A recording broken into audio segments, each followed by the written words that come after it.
اعوذ باللہ من الشیطان الرجیم بسم اللہ الرحمن الرحیم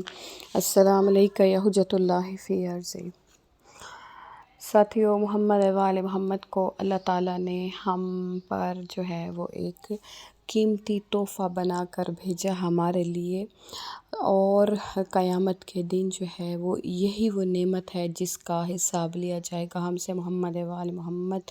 کی جو محبت ہے، جو ہم نے ان کے ساتھ سلوک کیا، اس کا جو ہے وہ ہم سے حساب لیا جائے گا۔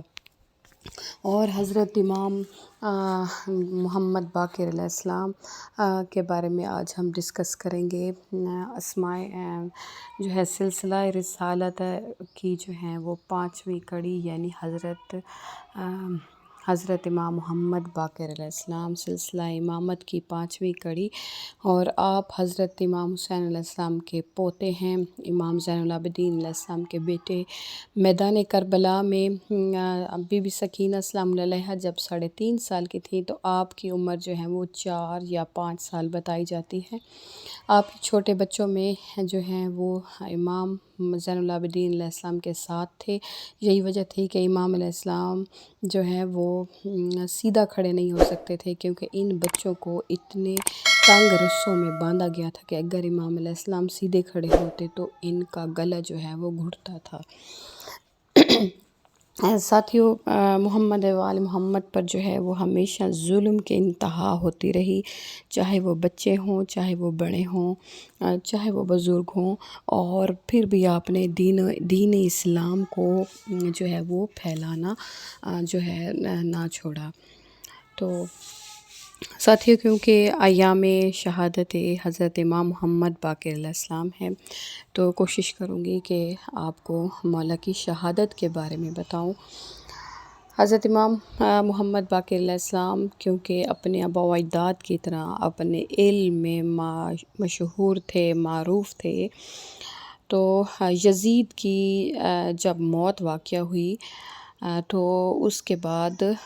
جو ہے ہشام ابن عبد الملک جو ہے وہ تخت پر بیٹھا، اور اس نے تقریباً 20 سال تک حکومت کی، اور یہ لوگ یہ سمجھتے تھے کہ محمد وال محمد پر ہم حکومت کر لیں گے، حالانکہ محمد وال محمد جو تھے وہ نائب خدا تھے، نہ کہ نائب لوگوں کے تھے۔ تو جو اللہ تعالیٰ کا نائب بن کے آتا ہے، اللہ تعالیٰ ان کی خود جو ہے وہ حفاظت کرتا ہے۔ دوسرا، علم، باب العلم کے جو ہیں وہ آپ پوتے ہیں، بیٹے ہیں، تو علم میں کون ان سے آگے بڑھ سکتا تھا۔ اسی طرح سید ابن طاؤس نے امام جعفر صادق علیہ السلام سے روایت کی ہے کہ ایک سال ہشام جو ہے وہ حج کے لیے گیا، اور اسی سال جو ہے وہ امام جعفر صادق علیہ السلام جو ہیں وہ اپنے والد بزرگوار حضرت امام محمد باقر علیہ السلام کے ساتھ حج کرنے کے لیے جاتے ہیں۔ تو ایک روز مکہ معظمہ میں امام علیہ السلام نے جو ہے وہ ایک بڑا مجمع تھا، ان سے آپ نے خطاب کیا اور ان کو اللہ تعالیٰ کی ثنا اور اپنے بارے میں ان کو انٹروڈیوسڈ کروایا۔ جب یہ خبر ہشام اور اس کے بھائی کو پہنچی تو اس وقت وہ مثلتاً خاموش ہو گئے، لیکن جو ہی وہ دمشق واپس آتے ہیں تو وہاں کے ولی کو وہ خط لکھتے ہیں کہ امام جعفر صادق علیہ السلام اور ان کے والد کو فوراً دمشق بھیجو۔ چنانچہ امام جعفر صادق علیہ السلام فرماتے ہیں کہ ہمیں فوراً جو ہے وہ دمشق بھیجا گیا اور ہشام کو اطلاع دی گئی، لیکن ظلم اتنا ہوا، اور شام جو ہے وہ ہمیشہ سے محمد وال محمد پر ظلم کرنے کے بارے میں مشہور ہے، اور یہی وہ شام تھا جہاں پہ اتنا جو ہے شہزادیاں کھڑی رہی تھیں، امام زین العابدین علیہ السلام کھڑے رہے تھے، اور پھر یہ وہی جگہ تھی کہ مولا باقر علیہ السلام اس کو کیسے بھول سکتے ہیں کہ 3 روز تک جو ہے وہ آپ کو نہیں ملا۔ وہی شام کا دربار تھا، وہ 3 روز آپ کو ہشام جو ہے وہ نہ ملا، چوتھے روز جو ہے آپ کو دربار میں بلایا، اور پھر مولا کہتے ہیں کہ ہم نے دیکھا کہ وہ ملاؤن خود تو تخت شاہی پر بیٹھا تھا، اور اس کے جو سلطنت کے رؤسائے تھے وہ بھی سب جو تھے وہ تخت پر بیٹھے تھے، لیکن اس نے مجھے یا میرے بابا کو تخت پر بیٹھنے کا نہ کہا یا جگہ نہ دی۔ تو ہشام نے ساتھ ہی یہ بات شروع کر دی کہ تیر اندازی کرتے ہیں۔ تو امام محمد باقر علیہ السلام نے کہا کہ میں تیر اندازی نہیں کرتا، میں ضعیف ہو گیا ہوں۔ تو اس نے جب امام علیہ السلام کو مجبور کیا تو امام محمد باقر علیہ السلام نے تیر اندازی کی، اور وہ آپ کے تیر اندازی کا طریقہ دیکھ کر حیران ہو گیا اور کہا کہ میں نے آج تک ایسا تیر انداز جو ہے وہ کبھی نہیں دیکھا۔ تو امام محمد باقر علیہ السلام نے فرمایا کہ ہم اہل بیت رسالت علم و کمال رکھتے ہیں۔ چنانچہ وہ یہ ساری باتیں سنتا رہا، لیکن وہ آپ کی تعریف جو ہے وہ اس سے برداشت نہ ہوئی، بلکہ مولا کا فرمان ہے کہ اس نے ہمیں جگہ دے دی تھی تخت پر، دائیں طرف میرے بابا کو، بائیں طرف مجھے، لیکن اس کی جو سیدھی آنکھ تھی وہ ٹیڑھی ہو گئی تھی۔ مطلب یہ تھا کہ اس کو اتنا غصہ آیا تھا۔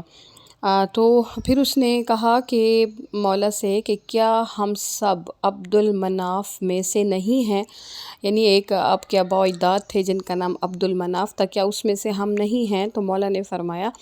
کہ رسول اللہ صلی اللہ علیہ وسلم بھی عبد المناف میں سے تھے، لیکن اللہ تعالیٰ نے انہیں نبی بنا کر، نبوت دے کر سب انسانیت سے، سب انسانوں سے جو ہے وہ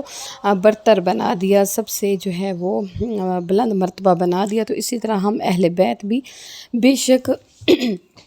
عبد المناف میں سے ہیں، لیکن ہمارا کوئی مقابلہ نہیں کر سکتا۔ اس کے بعد اس نے ادھر ہی مولا کے ساتھ ایک مناظرہ کروایا جس میں ظاہر ہے مولا کی ہی جیت ہونی تھی۔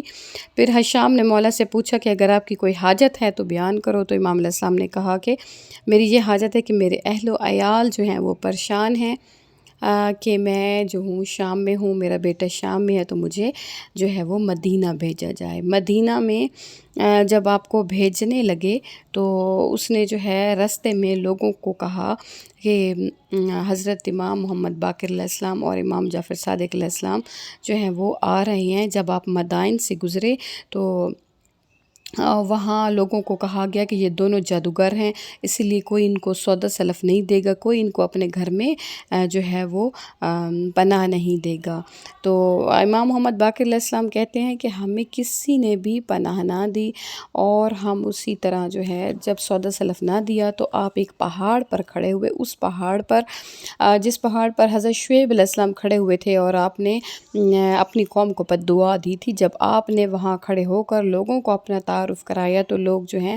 انہوں نے آپ کو اپنے گھر میں مہمان رکھ لیا اور آپ کو سودا سلف بھی دیا اور آپ کو بہت عزت و احترام کے ساتھ نوازا۔ یہ واقعہ مدائن والا جو ہے یہ بھی حشام تک پہنچا، اور جس بوڑھے شخص نے لوگوں کی رہنمائی کی تھی کہ یہ فرزند رسول ہے نہ کہ جادوگر ہے، اس کو بھی انہوں نے قتل کروا دیا۔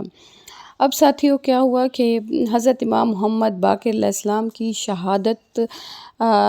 جیسا کہ ایام ہیں مولا کی شہادت کیسے ہوتی ہے، تو مولا کی شہادت جو ہے حضرت امام حسن علیہ السلام کے اولاد میں سے ایک شخص تھا، اس نے کہا کہ یہ